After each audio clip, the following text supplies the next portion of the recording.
नमस्कार. मी अमरीश अरविंद चौधरी. मी कवयित्री बहिणाबाई चौधरी उत्तर महाराष्ट्र विद्यापीठ या ठिकाणाहून MA योगशास्त्र ही पदवी प्राप्त केलेली आहे आणि त्यात सुवर्ण पदक सुद्धा मला मिळालेले आहे.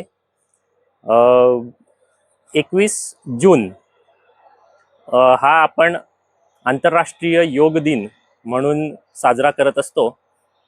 त्यासाठीच दरवर्षी आयुष मंत्रालयातर्फे काही योगिक प्रक्रिया आपणास दिलेल्या असतात आणि त्या प्रोटोकॉलनुसार आपणाला ह्या योग प्रक्रिया करून हा योग दिवस साजरा करायचा असतो. ह्या वर्षीचा योग दिवस त्यासाठी आयुष मंत्रालयाने निरोगी वृद्धत्वासाठी योग ही थीम दिलेली आहे. म्हणजेच वृद्धत्वामध्ये गेल्यानंतर आपल्याला ज्या समस्या जाणवतात त्यासाठी आपल्याला कुठल्या कुठल्या योगिक प्रक्रिया आवश्यक आहेत, किंवा आता लहानपणापासूनच जर आपण ह्या योगिक प्रक्रियांची सवय जर केली तर पुढे वृद्धत्वामुळे जाणवणाऱ्या समस्यांपासून आपल्याला कसा सुटकारा मिळू शकतो हे या ठिकाणी आयुष मंत्रालयाला अपेक्षित आहे.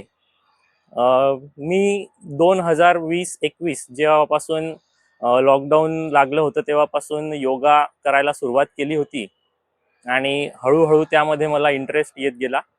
त्यानंतर 2022-23 मध्ये आपल्या जळगाव विद्यापीठामध्ये योगा सायन्स ही ब्रँच सुरू करण्यात आली होती आणि त्यामध्ये मी त्याच वर्षी प्रवेश घेतला होता.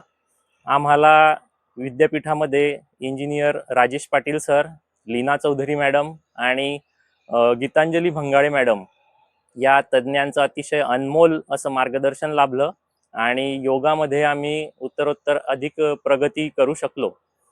या योगाच्या अभ्यासक्रमामध्ये आम्हाला सर्व शास्त्रशुद्ध पद्धतीने करावयाची आसने, प्राणायाम, मुद्रा, सर्व शुद्धिक्रिया याचा पूर्ण अभ्यास करून घेतला गेला होता. योगा आवश्यक आहे कारण आपल्या प्राचीन भारतीय परंपरेमध्ये सांगितलेलं आहे की धर्मार्थ काम मोक्षाणाम आरोग्यम मूलमुत्तमम. धर्म, अर्थ, काम आणि मोक्ष असे 4 पुरुषार्थ आपल्या जीवनामध्ये सांगितलेले आहेत आणि ते जर आपल्याला गाजवायचे असतील तर आपलं आरोग्य सर्वप्रथम चांगलं ठेवणं आवश्यक आहे. आरोग्य म्हणजे नेमकं काय? तर आरोग्य हे 4 प्रकारचं असतं. शारीरिक आरोग्य, मानसिक आरोग्य, सामाजिक आरोग्य आणि आध्यात्मिक आरोग्य. हे 4ही प्रकारचे आरोग्य जर आपल्याला चांगले ठेवायचे असतील तर त्यावर फक्त एकच पर्याय आहे आणि तो म्हणजे योगा. योगा म्हणजे ही एक व्यायामाची पद्धती नसून ती एक जीवनशैली आहे. बरेच असे गैरसमज आहे की योगा हा फक्त साधू संत वगैरे यांनी हे करतात किंवा संन्यासी लोक करतात, पण नाही. योगा हा आपण शालेय जीवनापासूनच जर चालू केला तर आपल्याला त्याचे अनेक फायदे हे जाणवत असतात. उदाहरणार्थ लहान मुलांसाठी काही आसने आहेत. ताडासन आहे, वृक्षासन आहे, ज्याच्यामुळे त्यांची उंची वाढण्यास मदत होते. तसेच शालेय जीवनामध्ये आपल्याला जेव्हा आपण अभ्यास करतो त्यावेळी आपली बौद्धिक क्षमता, मानसिक क्षमता विकसित होण्यासाठी बरीच आसने किंवा प्राणायाम सांगितले गेलेले आहेत. भ्रामरी प्राणायाम हे त्यासाठी अतिशय उपयुक्त आहे. त्याचबरोबर खेळामध्ये सुद्धा जे स्पोर्ट्स असतील किंवा डान्स असेल, आपले पारंपरिक भारतीय डान्स कथ्थक आहे, त्यामध्ये सुद्धा न्यूरोमस्क्युलर कोऑर्डिनेशन जे आवश्यक असतं ते सुद्धा आपल्याला या विविध संतुलनात्मक आसने किंवा प्राणायाम आपण केले तर आपल्याला चांगल्या पद्धतीने यामध्ये प्रगती साधता येते. योगा हा लहान मुलांपासून ते वृद्ध व्यक्ती तसेच कोणत्याही समाजाचा, धर्माचा व्यक्ती हा करू शकतो. योगा हा भारतीय संस्कृतीने जरी दिलेला असला तरी हा फक्त हिंदू धर्मापुरता किंवा भारतापुरता हा मर्यादित नाही, तर याचं महत्त्व हे आंतरराष्ट्रीय पातळीवर सुद्धा लोकांना जाणवायला लागलेलं आहे आणि मोठ्या प्रमाणावर विदेशी साधक सुद्धा भारतामध्ये येऊन योगाचा अभ्यास करत आहेत.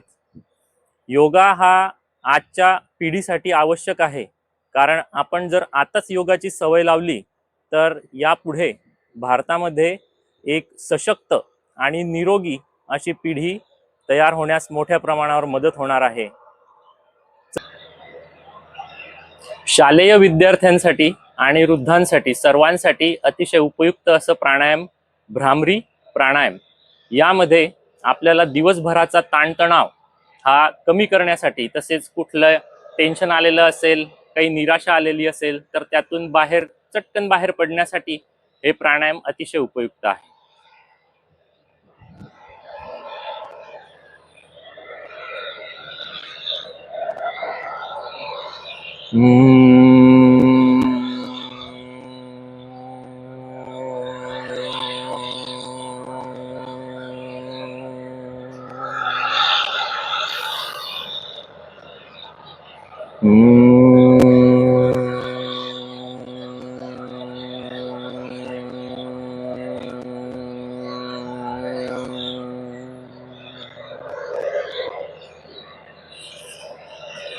यामध्ये आपल्याला भ्रमर म्हणजे भृंगा ज्याप्रमाणे आवाज करतो त्याप्रमाणे आपल्या नाकातून आवाज काढायचा असतो आणि नाकातील व्हायब्रेशन हे आपल्या मेंदूपर्यंत ज्यावेळेस जातील त्यावेळी आपल्या मेंदूचे कार्य सुधारण्यास मदत होत असते. यामुळे मुलांची बौद्धिक क्षमता वाढते. वृद्धत्वामध्ये येणारा अल्झायमरचा जो आजार आहे त्यापासून सुद्धा आपल्याला मुक्ती मिळण्यास मदत होत असते. धन्यवाद.